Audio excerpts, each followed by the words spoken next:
말씀 마태복음 16장 5절부터 20절 말씀까지 한 절씩 교독하도록 하겠습니다. 마태복음 16장 5절부터 20절 말씀입니다. 마태복음 요한계시록 맨 뒤에 나오죠. 네, 아직도 찾고 계신 분 계세요. 마태복음 16장 5절 말씀. 제자들이 건너편으로 갈새 떡 가져가기를 잊었더니 예수께서 이르시되 삼가 바리새인과 사두개인들의 누룩을 주의하라 하신대. 제자들이 서로 의논하여 가로되 우리가 떡을 가져오지 아니하였도다 하거늘 예수께서 아시고 가라사대 믿음이 적은 자들아 어찌 떡이 없으므로 서로 의논하느냐. 너희가 아직도 깨닫지 못하느냐. 떡 5개로 5,000명을 먹이고 주운 것이 몇 바구니며 떡 7개로 4,000명을 먹이고 주운 것이 몇 광주리인 것을 기억지 못하느냐. 어찌 내 말한 것이 떡에 관함이 아닌지를 깨닫지 못하느냐. 오직 바리새인과 사두개인들의 누룩을 주의하라 하시니 그제야 제자들이 떡의 누룩이 아니요 바리새인과 사두개인들의 교훈을 삼가라고 말씀하신 줄을 깨달으니라. 예수께서 가이사라 빌립보 지방에 이르러 제자들에게 물어 가라사대 사람들이 인자를 누구라 하느냐. 가로되 더러는 세례 요한 더러는 엘리야 어떤 이는 예레미야나 선지자 중에 하나라 하나이다. 가라사대 너희는 나를 누구라 하느냐. 시몬 베드로가 대답하여 가로되 주는 그리스도시요 살아계신 하나님의 아들이시니이다. 예수께서 대답하여 가라사대 바요나 시몬아 내가 복이 있도다. 이를 내게 알게 하니는 혈육이 아니요 하늘에 계신 내 아버지시니라. 또 내가 내게 이르노니 너는 베드로라. 내가 이 반석 위에 내 교회를 세우리니 음부의 권세가 이기지 못하리라. 내가 천국 열쇠를 내게 주리니 내가 땅에서 무엇이든지 매면 하늘에서도 매일 것이요 내가 땅에서 무엇이든지 풀면 하늘에서도 풀리리라 하시고 이에 제자들을 경계하사 자기가 그리스도인 것을 아무에게도 이르지 말라 하시니라. 아멘. 전능하신 여호와 하나님이 우리와 함께하여 주시니 감사합니다. 이 예배를 통하여 더욱더 하나님의 백성임을 깨닫는 시간 되게 하여 주시고 왜 예수께서 우리와 함께 하시기 위해 이 땅에 오셨는지를 잊지 않게 하여 주시사 그 주님을 믿는 믿음이 흔들리지 아니하고 반석과 같은 믿음으로 오직 여호와 하나님 앞에 바로 선자로 살아가는 지혜자들이 될 수 있도록 오늘도 말씀 가운데 임재하여 주시사 저희들의 심령을 지정하여 주시고 저희들의 갈 길을 깨닫게 하여 주셔서 어리석지 아니하고 늘 주님과 동행하는 하나님의 거룩한 자녀로 세상 가운데 싸워 선한 싸움을 싸워 승리하는 하나님의 백성들이 되도록 성령이여 인도하여 주시옵소서. 예수님의 이름으로 감사하며 기도하옵나이다. 아멘. 요즘 운동하기 참 좋은 계절인 것 같습니다. 우리 주변에 보면 그래서 지어진 건축물들이 좀 많이 있는 것 같아요. 야구장이 지어지고 월드컵 경기장이 우리 주변에 있고요. 또 목동에 가면 실내 싱크, 아이스링크 장이 또 있기도 하죠. 또 테니스장도 있고 뭐 레슬링장도 있고 이렇게 많은 그 운동 시설들이 지어져 건축물로 남아 있습니다. 자, 그러면 야구장에서 뭘 해야 됩니까? 야구장에서는 야구를 해야 되죠. 그리고 그 야구를 하는 선수들은 그 야구 선수라고 하는 품위가 있어야 돼요. 그렇죠? 선수로서 자격도 갖춰야 되고 품위가 있어야 되고 또 그런 활동을 해야 됩니다. 야구 선수인데 축구공 갖고 와서 뻥 찰 수는 없잖아요. 그렇죠? 야구 선수는 꼭 야구를 거기서 해야 되는 곳이죠. 그리고 야구 선수로서는 복장을 갖추고 또 장비를 갖추고 그리고 운동을 합니다. 축구장에서는 어떻게 해야 되나요? 축구장에서도 마찬가지예요. 축구장 가갖고 야구 배트 흔들면 됩니까? 안 됩니까? 안 되는 거 다 알아요. 그럼 스케이트장 가갖고 스케이트를 신고 그리고 운동 경기를 해야 되겠죠. 그런데 야구장에선 그 야구 선수들이 자신들의 품위와 자신들이 해야 할 본분을 잊어버리고 우리 얼마 전에도 뉴스에 났어요. 저 국제 경기에 가가지고 연패를 합니다. 호주에도 지고 일본에 아주 대패를 당하고 가만히 들여다봤더니 3명이 밤새워 술을 마시고 출전해가지고 아주 쫄패를 당하는 그런 모습을 했습니다. 또 축구장에서는 어떤 일들이 일어납니까? 외국에서 일어난 일이지만은 흑인 선수를 향해서 원숭이라고 그렇게 인종차별하는 일이 일어났습니다. 우리나라 선수들도 외국 나가서 그런 인종차별을 많이 받죠. 우리가 잘 알고 있는 스페인에서 뛰고 있는 이강인 선수도 이 감독조차도 중국인이라고 하는 멸시하는 그러한 인종차별을 받고, 손흥민 선수, 세계가 알아주는 그런 선수임에도 불구하고 그 영국에 있는 많은 몇몇 사람들이 눈을 찌르면서 동양인을 비하하는 이런 인종차별을 하고 있습니다. 스케이트장에서도 마찬가지죠. 코치가 나이 어린 선수를 겁탈을 하고 하는 일들이 일어나가지고 우리 사회를 발칵 뒤집어 놓은 일이 있습니다. 그럼 교회라고 하는 건물, 이 건축물 안에서는 어떤 일들이 일어나야 할까요? 교회.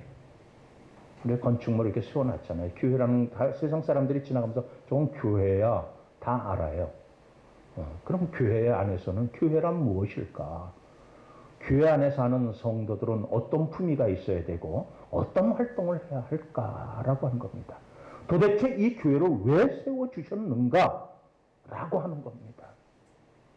그래서 건강한 교회는 어떤 것일까에 대해서 한번 우리가 말씀을 통해서 한번 살펴보려고 합니다.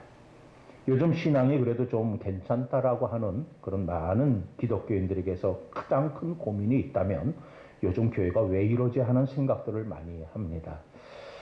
우리 사회 곳곳에서 일어나고 있는 목회자들의 탈선과 또 많은 기독교인들의 그런 상대를 해보고 나서 기독교인들이 하지 못할 짓들을 너무 많이 하고 있지요.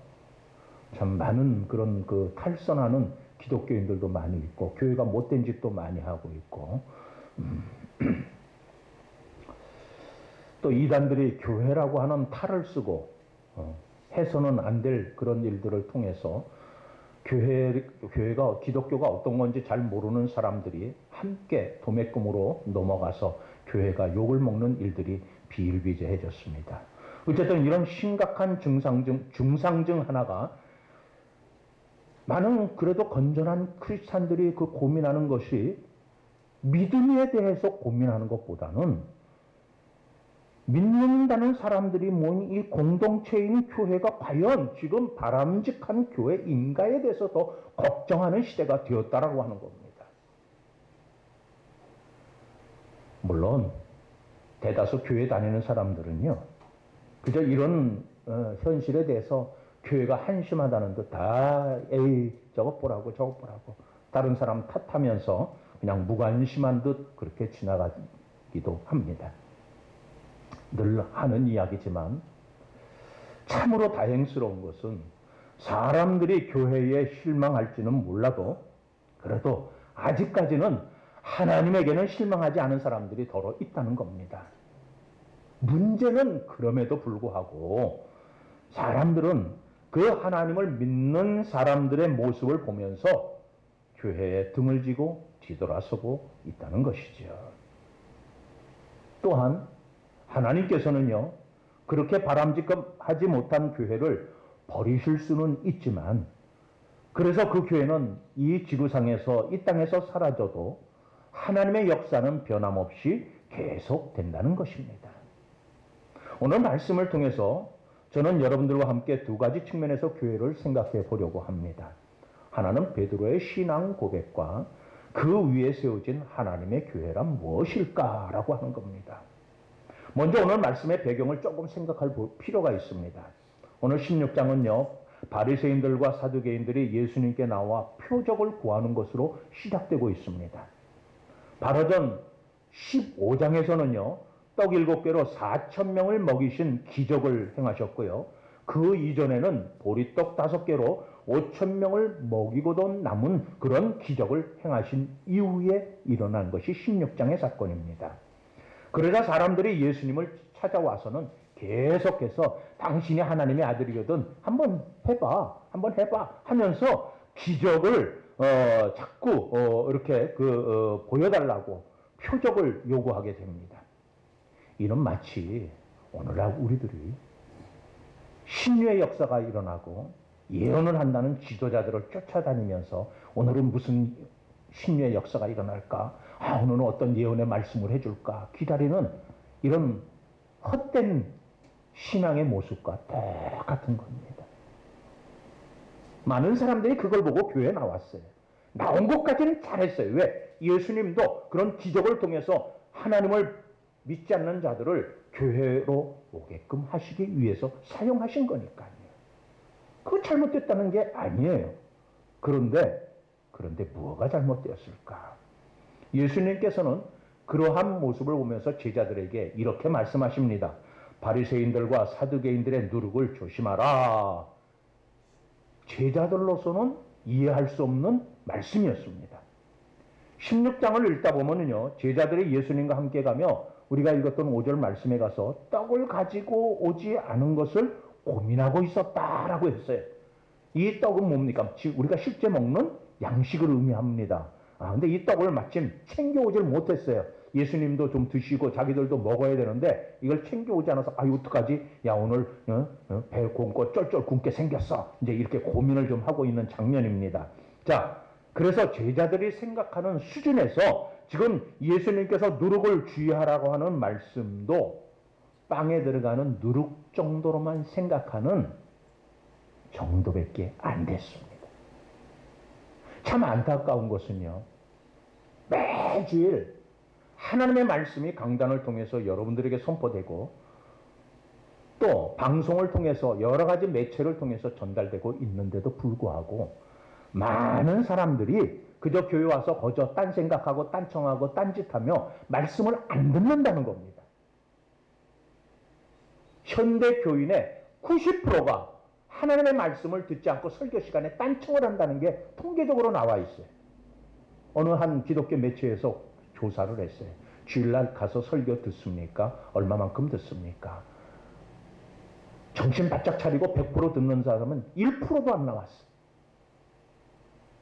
90%가 한 10% 정도 나왔고 안 듣습니다. 에이, 맨날 똑같은 소리 하고요. 뭔 소리 하는지도 모르겠고요. 들어봤자 맨날 그 소리가 그 소리고요. 60%가 한다고 그랬어요. 그래서 안 듣는데요. 놀라운 일 아닙니까? 왜 교회 나왔는지, 자신이 왜 교회 다니는지 목적을 잃어버린 사람들이에요. 그래서 설교 안 듣는데요. 그 시간에 딴 생각, 딴청, 딴 거 하지. 얼마나 놀라운 사실인데 놀라지들도 않으셔요. 60%가 설교를 전혀 안 듣는데요. 그러니까는 예수님이 하시는 말씀에도 전혀 그들은 하나님이 하시는 말씀, 예수님이 하시는 말씀에 관심이 없었어요. 이 제자들도 똑같이 뭐만 관심이 있었습니까?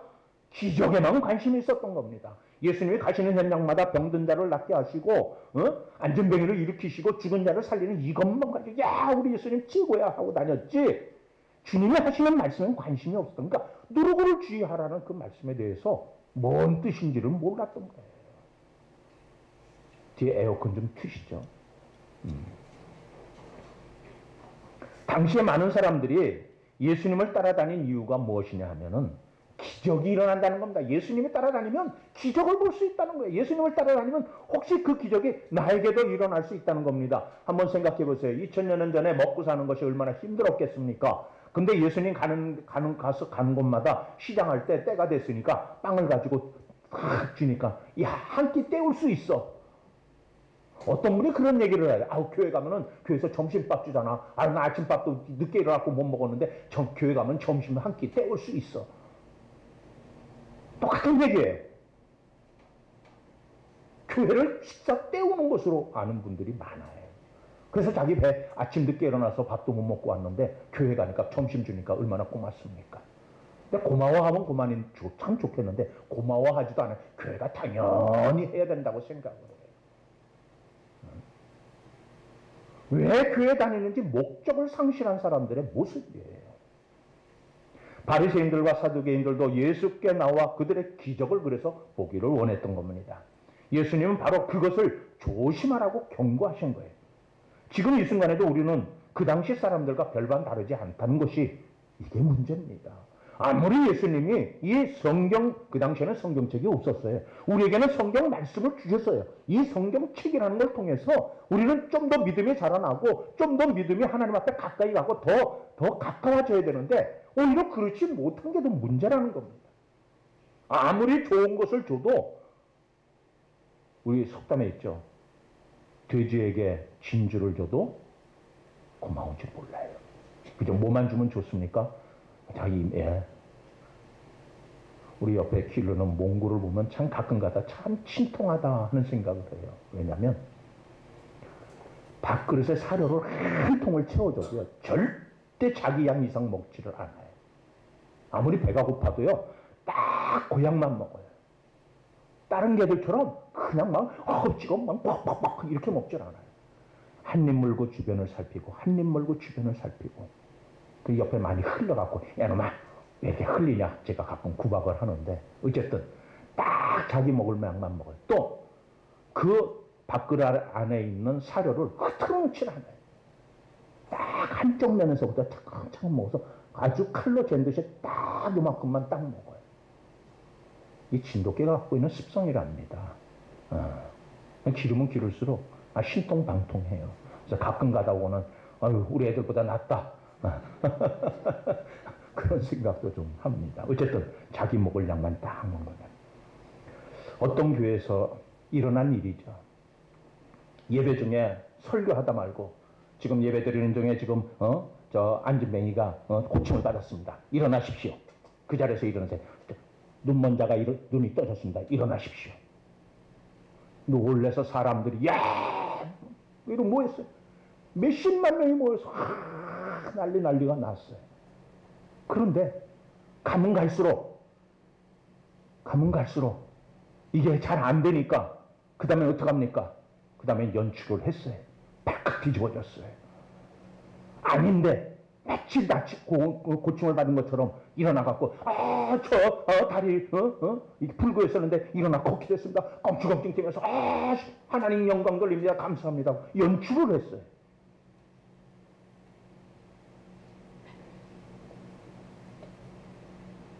귀신들도 하는 짓이에요. 하나님이 하시는 일을 자기의 욕망과 자기의 명예, 교만을 위해서 사용한 결과 그렇게 된 겁니다. 우리 연흥교회도 초창기에 일어났던 역사죠. 신유의 역사로 많은 분들이 이 교회를 출석하기 시작했고 그 기적을 보면서 나에게도 저렇게 있어. 내 안에 있는 암덩어리가 달아났으면 좋겠다. 내 이 장기가 이게 지금 약해져 갖고 있는데 이게 건강해졌으면 좋겠다. 머리가 아픈 사람 머리에 대고 기도하십시오. 그쵸? 어깨가 아픈 사람 어깨에 손을 내고 기도하시기 바랍니다. 기도하겠습니다. 배 아픈 사람 배에다 대고 좋다고 신난다고 그렇게.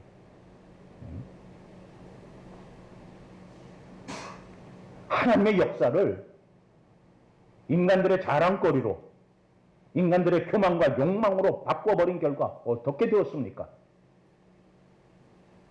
예수님 당시 많은 사람들이 모였는데 그들이 바랐던 것이 무엇이냐면 기적이었댔어요. 표적이었댔어요. 뭔가 눈에 보여야 되겠다는 겁니다. 응? 기적적으로 빵이 생기고 죽은 사람이 일어나고 병든 자가 낫고 기적을 본 사람들은 그래서 더 큰 기적, 더 큰 거, 더 좋은 거, 더 확실한 거 자꾸 요구하게 된 겁니다.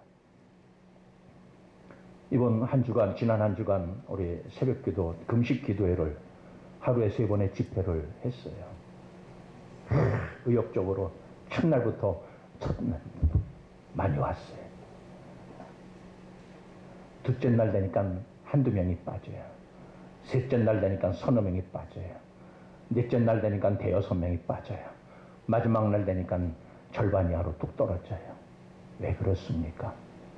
한 달 전서부터 여러분들에게 금식 기도회를 하겠습니다 라고 광고를 했어요. 그런데 여러분들은 관심이 없었어요. 그리고 물론 잘 나오신 분들한테는 해당되는 얘기는 아닙니다.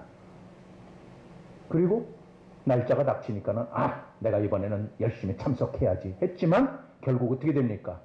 욕심이 연약한 거로. 그렇죠? 한 달 전부터 공고가 나갔다는 얘기는 여러분들 보고 이 금식 기도회를 놓고 기도하라고 하는 뜻이었어요. 괜히 광고하는 거 아닙니다. 한 달 전서부터 광고하면 성령께서 그 기도하는 사람을 붙잡아 주시고 그 사람을 통해서 하나님의 역사가 일어나도록 인도해 주신다는 사실이에요. 한 달 전서부터 금식 기도를 하나님 이번에 금식 기도할 때 하나님이 도와주세요. 하나님이 함께 해주세요. 역사해 주세요. 하나님 나의 연약한 몸으로는 이겨내기 힘듭니다. 나는 나이가 들었어요. 아니요 나는 지금 약을 먹지 않으면 안 됩니다. 난 이러면 안 됩니다. 하나님 나를 도와주세요. 미리 준비하라고 하는 뜻이었댔어요. 그런데 아무도 그렇게 하지 않았어요. 얘기를 들어보니까. 그냥 닥치니까 그냥 했어요. 그러니까 힘든 겁니다. 어려운 겁니다. 하나님 앞에 기도하고 준비한 사람은요, 5일 동안 금식을 해도 한 번도 배고픔을 못 느껴요. 배고픔을 못 느껴요. 오히려 그냥 그래서 은혜 가운데 지나가요. 우리가 왜 믿는지에 대한 확실한 목적이 없어요. 그래서 예수를 믿는 것보다는 그 기적이 나에게 일어났으면 좋겠다. 믿음이 아니라 그냥 그 기적이 내게 일어났으면 좋겠다는 거예요. 왜? 야, 나도 교회 다녔더니 이렇게 났어. 내게 이런 일이 생겼어. 자랑하고 싶은 거예요. 신나는 일이니까. 그래서 그런 자기중심적 욕심으로 사람이 모이는 것을 보며 예수님께서는 제자들에게 누룩을 주의하라 한 거예요. 자기 소경 오는 대로 자기 생각을 가지고 믿는 사람들을 주님께서 조심하라고 한 거예요. 예수님께 중요한 것은 많은 사람이 모이는 것이 아니라 왜 그들이 모이느냐 하는 목적을 말씀하시기 위함이었습니다. 예수님께서 많은 기적을 행하셨기 때문에 사람들은 그때마다 더 큰 기적을 보기를 원했지만은 예수님께서는 계속해서 기적 장소를 피하셨어요. 기적을 행하시고 나서는 내가 그리스도인 것을 알리지 말아라 하고 다른 곳으로 옮겨가고. 왜 그러셨을까? 우리나라 사람들은 신의 역사가 일어나면 이러라고 내가 기도하면 자리에서 뻘떡뻘떡 일어나니까 오라고 자랑하는데 예수님은 왜 피하셨을까? 왜 피하셨을까요? 그 일은 예수님을 바라보지만은 예수님이 하신 일이 아니라 누가 하신 일이다? 하나님이 하신 일이라 하는 것을 나중에 우리로 하여금 정신 차리게 하기 위함이었어요. 예수님만 따라다니면 기적만 보려고 했기 때문에 이 기적이 문제가 아니다. 이런 일들은 하나님이 하시는 일이다. 이거를 보여주시기 위함이었던 겁니다. 따라서 이는 기적은 제한적으로 예수님을 만나는 장소에서 한시적으로 일어난 일이지, 게다가 빵을 먹는 기적을 체험한 사람들은 그래서 어떻습니까? 또 다른 곳에 가면 또 빵 주겠지. 그렇죠? 네. 그걸 가지고 옆에 있는 우리 정민이가 훈련을 잘 시켰어요. 많은 간식 덩어리 하나 딱 가지고 악수 탁 그러면 탁 놓자요. 그러면 딱 꺼내줘서 악수 그러면 또 손 발 쫙 올리고 잠이 쫙쫙 올리고. 예수님의 기적의 현장마다 빵을 주니까 사람들이 빵 주겠지. 그래서 몰려들기 시작한 거예요. 예수님이 누구냐에 대해서는 관심 없었던 겁니다. 오늘날 한국교회도 많은 사람들이 예수님이 누군가에 대해서는 관심이 없어요. 교회 다니면 뭐를 좀 얻겠지. 내게 유익이 되겠지. 여러분들이 받은 주보 한번 다 들어보셔요. 안쪽에 신앙인의 삶 하고 하도 글을 안 읽으니까 요즘은 만화로 좀 대체했습니다. 왜 웃으셔요? 전곡을 찔렸어요? 하도 읽질 않으니까. 그 뭐라고 그랬습니까? 하나님의 이용 가치를 따지는 신앙은 하나님을 모실 수 없다. 누구를 향한 얘기입니까? 나죠. 예. 다윗의 목적은 하나님 한 분이었다. 하나님의 이용 가치를 따지는 신앙. 예수 믿어도 잘 되는 일 하나 없던데 우리들이 늘 하는 얘기죠. 믿어서 뭐해요? 째째하게 기도 하나 속 시원하게 들어주시지 않는 분이 과연 전능하신 하나님인가요? 우리들이 흔히 하는 얘기고 우리 주변에서 많이 듣는 얘기입니다. 그 밑에 실망과 좌절의 내용을 보면, 내용을 가만히 들여다보면 우리의 신앙이 결국 하나님의 이용 가치를 따지고 있음을 알게 된다 그랬습니다. 하나님을 이용해서 내게 뭔가 유익이 되는 걸 원했는데 그게 이루어지지 않으니까는 하나님 믿을 필요도 없다는 겁니다. 교회 다녀봤자 소용없다는 겁니다. 그게 우리들의 정체라고 그랬죠. 그게 우리들의 정체예요. 전에 있던 교회, 제가 자라난 교회에서 있었던 일입니다. 피난민이 세운 교회고, 그러다 보니까는 사실은 또 그 당시에는 이렇게 초등학교도 나오신 분들이 그렇게 많지 않았던 시절이잖아요.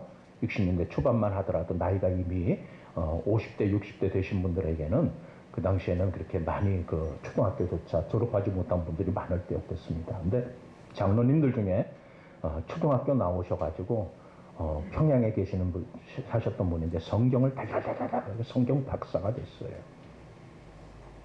내세울 게 아무것도 없잖아요. 그러니까 초등학교밖에 나오지 않았는데 교회 가면은, 동네 가면은 죄송합니다. 이거 무슨 흉보고 이러려고 하는 게 아니라 예화로 들어주시기 바랍니다. 동네 가면은 연탄 짊어지고 연탄 판매하시는 장로님이셨어요. 근데 교회 오면은 어떻게 합니까? 사람들이 장로님. 그때만 해도 웃사람을 섬길 때였어요. 지금처럼 네가 웃사람이냐? 에이 웃기네. 이런 시절이 아니었겠습니다. 그때는 장로님이라고 그러면 고개 숙여 다 그래도 인사하고 예를 갖추던 시절이었겠어요. 그러면 장로님들이 좀 더 겸손해지면 좋았는데, 장로님들이 나 초등학교 안 나왔는데 저희 가면 연탄 배달하는 사람인데 교회 오면 장로님하고 섬기니까 목에 힘이 들어가는 거예요. 목에 힘이 들어가 버린 거예요. 더 겸손해지고 더 그럴수록 성도들을 섬기는 그러한 자세였다면 존경받았을 텐데, 그 다음부터 제 인식에는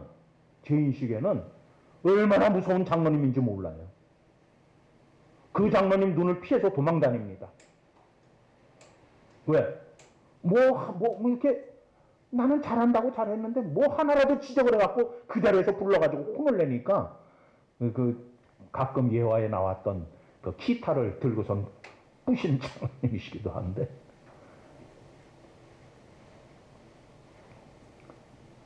우리가 왜 교회를 다니는가?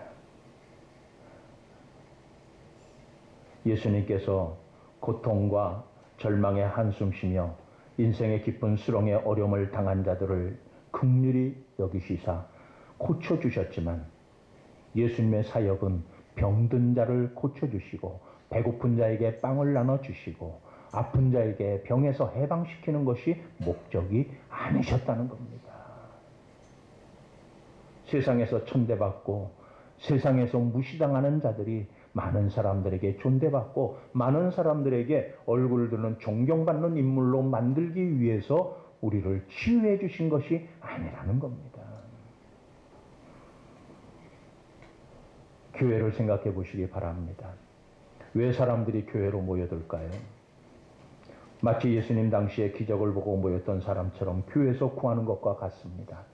예수님께 누룩을 주의하라고 하셨는데도 불구하고 이는 교회의 누룩이 만연했기 때문인데, 그러한 가치관 위에 세워진 교회는 결국 인간들의 욕심과 욕망으로 멸망받을 수밖에 없다는 것을 말씀하셨음에도 불구하고 오늘날 우리는 거기서 한 발자국도 나가지 못한 모습들을 참 많이 발견하게 됩니다.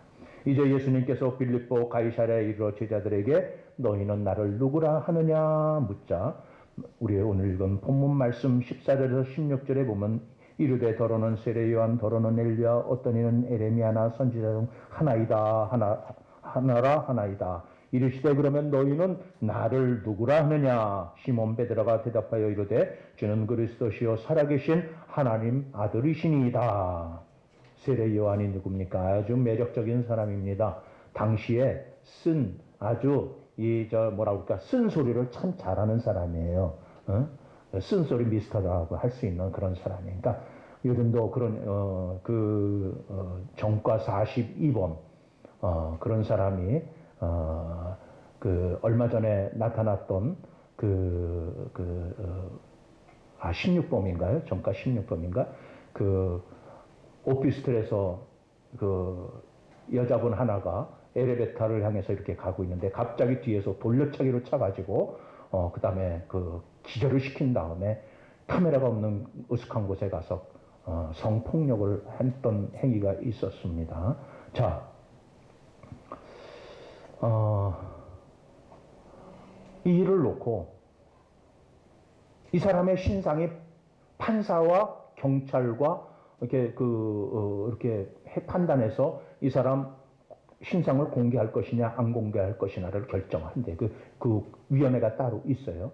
그런데 이 사람은 정가 16범이에요. 언제 또 나와가지고 한 1년, 2년 뒤에 나와서 또 이런 일을 벌릴 줄 몰라요.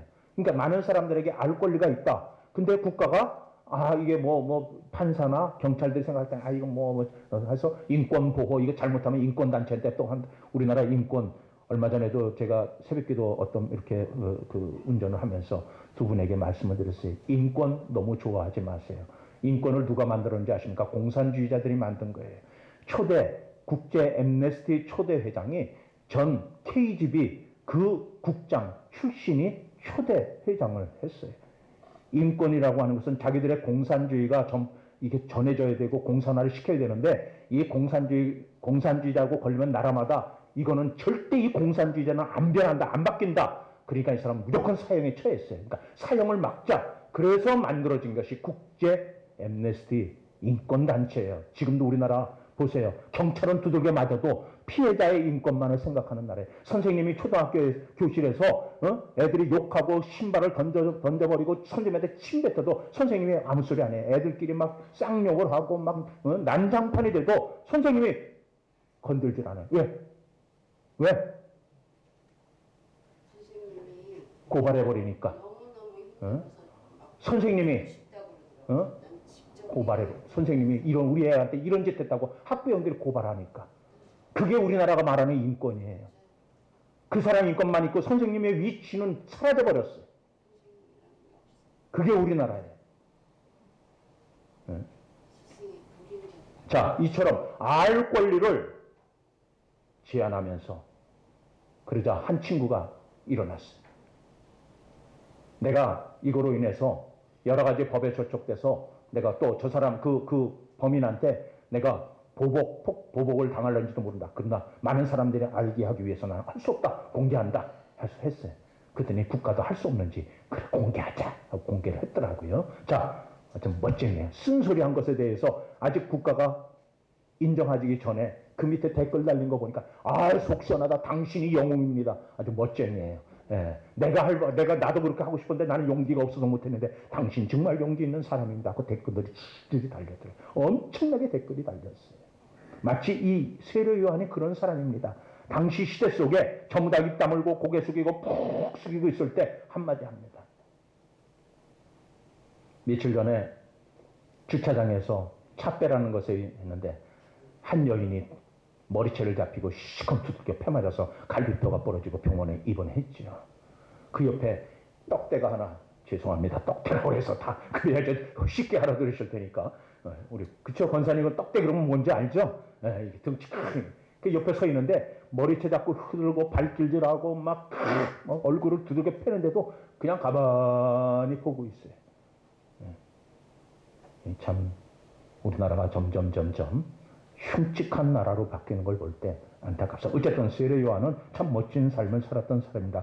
독서를 퍼보면 사람들에게 회개하라 외치기도 했습니다. 더 멋진 건 그거였댔어요. 엘리야가 누굽니까? 구약 선지자 중에서 가장 위대한 선지자 중 하나입니다. 큰 기적을 행하고 엘리야 하면 능력이 나타나죠. 갈멜산상에서 선지자들과 대결해서 850명의 이방 거짓 선지자들과의 그 싸움에서 결국은 승리한 엘리야입니다. 불의 선지자라고 이름이 별명이 붙었죠. 자, 그래서 사람들은 예수님을 보면서 이 엘리야를 연상을 했던 것 같아요. 예레미야가 누굽니까? 눈물의 선지자였습니다. 이스라엘 민족을 생각하면 눈물 흘리며 기도했던 사람입니다. 우리들의 죄악이 얼마나 큰데 이것을 인식하지 못하고 깨닫지 못하고 그저 자기가 잘났다고 그저 그렇게 사는 것이 제대로 믿는 거라고 누룩과 같은 그러한 신앙생활을 하면서도 자신들만이 하나님 바르게 믿고 나는 하나님 믿는 사람이라 하고 떠들고 다니던 이스라엘을 향해서 그들의 하나님으로부터 멀어진 저들의 마음을 보면서 눈물로 하나님 앞에 엎드려 기도했던 사람이 바로 예레미야입니다. 마치 예수님께서 이스라엘을 보시면서 예루살렘 성을 보시면서 곧 망할 예루살렘을 보시면서 눈물 짓던 그런 모습을 연상을 하기도 하죠. 그래서 지금 이 시대에도 예수를 믿는 믿음보다도 많은 사람들이 좋은 교회로 불리워지는 세상 사람들의 가치관과 시각으로 소문난 교회를 찾습니다. 그리고 좋은 목사님을 찾아다니며 이 교회 저 교회를 전전긍긍합니다. 이는 마치 신유의 기적이 일어나던 독설로 사람의 마음을 시원하게 하든 살아가는 모습이 매력적이든 주일 설교 메시지가 탁월하든 교회가 시스템이 잘 되어서 내게 유익이 되는 배울 것이 많고 내게 도움이 되는 곳곳 등등 여러 가지 이유로 교회를 찾아다니며 옮겨 다니기도 합니다. 그래서 그러한 오늘을 살아가는 우리들에게 예수님께서는 제자들에게 물으셨던 것과 똑같은 질문을 하고 계십니다. 그래, 사람들이 그런 이유로 이런 교회 저런 교회를 쇼핑하러 다니고 있는데 그렇다고 하자. 그리고 그런 목적을 가지고 하나님을 믿는다고 하자. 그러면 오늘 이 자리에서 말씀을 듣는 나는 왜 뭐를 믿고 있는데 그리고 왜 이 연흥교회를 다니고 있는지를 지금 묻고 계신 겁니다. 저 사람들은 그렇게 교회 쇼핑하러 다니고 그렇게 자기가 잘난 맛에 다니고 자기 교회가 야 대한민국 최고의 교회야 건축 대상을 받은 교회야 하고 자랑 안 하고 다니고 우리 교회 오면은 시스템이 잘 돼 있어가지고 그냥 가는 법이 없어. 오면은 노인대학에다가 청년대학에다가 아이들 프로그램에다가 아이들 주일날 들어가면 이런 것 저런 거 다 주중에도 매일 교회 나오면은 다 배울 거 즐길 거 먹을 게 다 풍성해. 우리 교회 와 한번 좋아. 그렇게 다닌다 할지라도 그럼 오늘 이 자리에 모인 여러분들은 왜 뭘 믿었기 때문에 여기 오셨냐는 겁니다. 왜 이 연흥교회를 다니고 있는가? 이거를 지금 예수님이 묻고 계시다는 겁니다. 이 물음이 오늘 우리에게 물으시는 근본적인 물음이고 이 물음에 답할 수 있어야 합니다. 이 답이 있는 것이 바로 교회이기 때문에 그렇습니다. 건축물이 아니라 교회이기 때문이에요. 이 물음에 세워진 교회가 반석이라고 예수님이 답변을 주십니다. 이 반석 위에 세워진 교회는 오늘 본문에서 이 반석 위에 내 교회를 세우리니 음부의 권세가 이기지 못하리라 라고 말씀하셨어요. 어떤 기사와 표적도 세상을 지배할 만한 권력도 인기가 좋은 아이돌 목회자라도 교회가 세워지는 근거가 되지 못합니다. 그건 교회라고 그런 것으로 교회를 세워서는 안 된다는 뜻입니다. 오직 우리들의 진정한 믿음의 고백 위에 세워진 그러한 교회에서는 기적도 표적이 없어도 하나님을 향한 진실된 믿음으로 세상과 내 안에서 솟구치는 유혹의 욕망의 유혹 앞에서도 결코 흔들리지 아니하는 그런 반석과 같은 그러한 곳이 될 것이라는 뜻이에요. 그런 것이 될 것이에요. 진정한 신앙 고백이 이루어지는 것. 진정한 주님이 나의 주인이 되신 그곳. 일주일 내내 금식 기도를 통해서 우리에게 전해진 메시지의 요점이 뭡니까? 나를 포기하자는 겁니다. 왜? 내가 하나님 자리에 앉아 있으니까. 내가 하나님 자리에 앉아 있으니까. 그래서 이 교회는 내가 헌금했어. 내가 손때 안 묻은 것이 없어. 이 교회는 내가 이렇게 헌신하고 봉사하고 내가 이 교회를 위해서 얼마나 열심히 신앙생활 했는지 몰라. 내가 했던 이 내가 복음을 버리라는 겁니다. 그게 일주일 내내 전해진 금식 기도의 메시지였댔어요. 나를 포기하라는 것. 나를 버리라는 것. 그 자리에 예수님을 앉히라는 것. 그리고 우리가 믿는 것은 내가 믿는 것이 아니라 성령께서 나로 하여금 믿게 하셨다는 사실을 인정하라는 거예요. 나를 포기하지 아니하면은 하나님은 내 안에 안 계셔요. 내가 없으면 그 자리에 하나님이 자리를 차지하십니다. 그래서 나를 포기해라. 나를 버려라. 우리가 바라는 그리고 원하는 그러한 축제의 시간을 즐거는 것이 신앙이 아닙니다. 예수님을 주로 고백하는 자들이 진정성 있는 삶 위에 세워진 교회가 진정한 교회입니다. 그러므로 어떤 신앙의 고백도 없는 교회는 능력이 없습니다. 그 모든 것이 사라지는 때가 반드시 오기 때문입니다. 그래서 오늘 본문에서 음부의 권세가 구약에서는 수월이라고 하는데 어둠의 세계를 의미하고 있지요. 결국 반석 위에 세워진 교회는 그 어떠한 어둠의 세력도 그러한 교회를 이길 수 없다. 예수님이 확실하게 약속하셨습니다. 여기서 또 주목해야 될 것이 하나 있습니다. 늘 반석 위에 세워진 교회에는요, 음부의 권세가 호시탐탐 노린다는 사실이에요. 그래서 사고가 많고, 무슨 오늘 풍랑이 일고 별의별 사건이 많으면 많을수록 무슨 교회가 이래? 사람들이 싫어합니다. 왜 하나님이 이런 거 안 도와주시지? 사람들이 말이 많아요. 그런데 사건이 많고 교인들의 시련이 많고 교인들의 이런저런 사건으로 인해서 참 어려운 그런 그 삶의 길을 가는 분들이 많으면 많을수록 그 교회는 진실된 교회에 가깝다라고 하는 것이 성경의 가르침이에요. 왜? 음부의 권세가 그런 사람을 흔들기 때문에 그래요. 가만 안 내버려 둬요.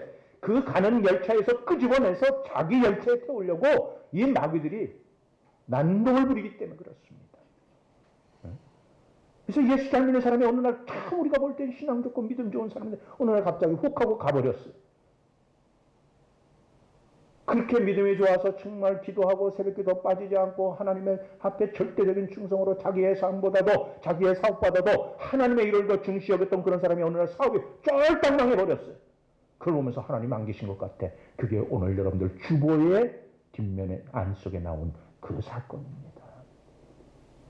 하나님을 믿는 사람은 이런들 저런들 모든 것이 하나님의 뜻인 줄 알고 이걸 통해서 하나님께서 더 큰 것으로 내게 채워주실 줄로 믿습니다 하고 오히려 하나님 앞에 감사해요. 누가 그랬습니까? 욥이 그랬어요. 욥이 자신이 가진 것 다 쓸어갔어요. 자식도 재물도 모든 것을 다 쓸어갔어요. 심지어 아내까지도 욕을 하고 하나님 욕해. 차라리 너 그렇게 잘 믿었는데 하나님 너 이렇게 시련 주시니 그 하나님 욕해 하고 떠나가 버렸어요. 그러나 욥은 그러지 않았어요. 자, 마귀가 생각할 때 하나님하고 같이 약속했잖아요. 하나님, 내가 저 욥을 쓰러뜨려 보겠습니다. 하나님은 모든 것 풍족하게 주시니까 그러니까 욥이 찬양하지. 저거 다 뺏어가면 단박에 하나님 욕할 겁니다. 하고 하나님하고 게임을 시작했는데 이 뺏어가도 욥이 하나님을 욕하지 않으니까는 약이 바짝 올랐어요. 그래? 그러면 내가 너를 마지막 한번 술술 쓰자. 뭐랍니까? 온몸에 종기가 나고 욕창이 나고 제 위에 앉아서 뒹굴고 그 기와장으로 온몸을 긁어도 가려움증이 사라지지 않냐고 진물이 멈추지 않는 그런 고통 속에 있을 때 그 사랑한다는 믿음 좋다고 하는 그 신앙 좋은 친구들이 와서 야 너 하나님 잘못 믿어서 그래 뭐 별의별 소리를 하고 막 손가락질하고 차라리 너 하나님께 회개할 것이니까 회개해라 하고 마치 자기 신들이 하나님이 된 것처럼 그렇게 판단하고 마음대로 비난하는 그 속에서도 끝까지 하나님을 바라보며 했던 결과 마귀가 결국은 어떻게 했다? 항복! 그래서 하나님께서 그에게 갑절, 전에 가졌던 것보다 갑절의 축복을 주셨어요. 그래서 우리에게 시련과 고난이 올 때 그것을 저주로 보지 말라는 겁니다. 저 사람 저주받았어. 하나님한테 저주받았어. 그러면 된다 안 된다? 안 된다는 거예요. 저 하나님한테 징계받고 있어. 함부로 우리가 판단하지 말라는 겁니다. 하나님의 역사는 징계일 수도 있고 축복일 수도 있어요. 그걸 우리가 분별할 줄 아는 분별의 영이 있으면 얼마나 좋겠습니까? 그만큼의 신앙의 경지에 올랐으면 너무 좋은데 그렇지도 못하고 아직도 기적을 바라고 아직도 그러한 빵을 구하려고 하는 우리들의 눈을 가지고는 누룩을 조심하라고 하는 예수님의 말씀조차 이해하지 못하는데 그걸 이해할 수 있겠습니까? 못하죠. 마태복음 7장 25절 말씀에 보니까 비가 내리고 창수가 나고 바람이 불어 반석 위에 세운 집과 모래 위에 세운 집의 차이를 보여주고 계시죠. 그래서 반석 위에 세운 교회는 흔들리거나 무너지지 않고 떠내려가지 않기 위해서 반드시 반석 위에 세워야 한다는 말씀입니다. 이러한 반석 위에 세운 교회가 여러분들이 오늘 이 섬기는 여러분들이 헌신하는 이 연흥교회가 되기를 주님의 이름으로 축복합니다. 이 교회를 통해서 진정으로 하나님이 살아계심을 발견하시고 진정으로 하나님이 나와 함께 하여 주신다는 사실을 체험하심으로 이게 믿는 거였구나. 내 삶 가운데서 돌이켜보면 나 혼자인 줄 알았는데 여기에 예수님이 나와 함께 하고 계신 것을 체험할 수 있는 그런 신앙의 경륜에 이르는 우리 연합교회 성도들이 다 되어주시기를 주 예수 그리스도의 이름으로 선포하며 소망합니다. 기도하시겠습니다. 날 사랑하사 독생자 아들 예수 그리스도를 통해서 반석 위에 세운 교회를 섬기도록 은혜 베풀어 주시니 감사합니다. 우리 교회의 반석이 흔들리지 아니하도록 우리 구성원 한 사람 한 사람 주를 바라보게 하여 주시고 하나님과 동행케 하여 주시고 하나님이 내게 베풀으신 그 은혜에 오히려 감사하며 헌신하며 끝까지 충성하는 거룩한 성도들이 다 될 수 있도록 성령께서 역사하여 주시옵소서. 예수님의 이름으로 감사하며 기도하옵나이다. 아멘.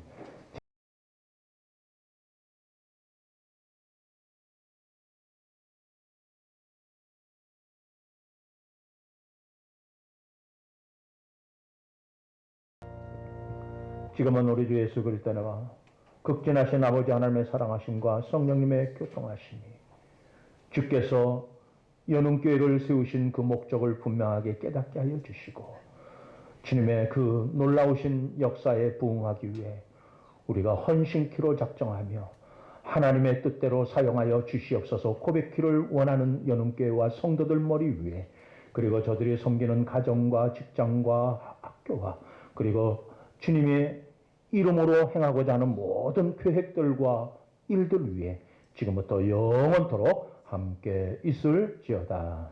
아멘.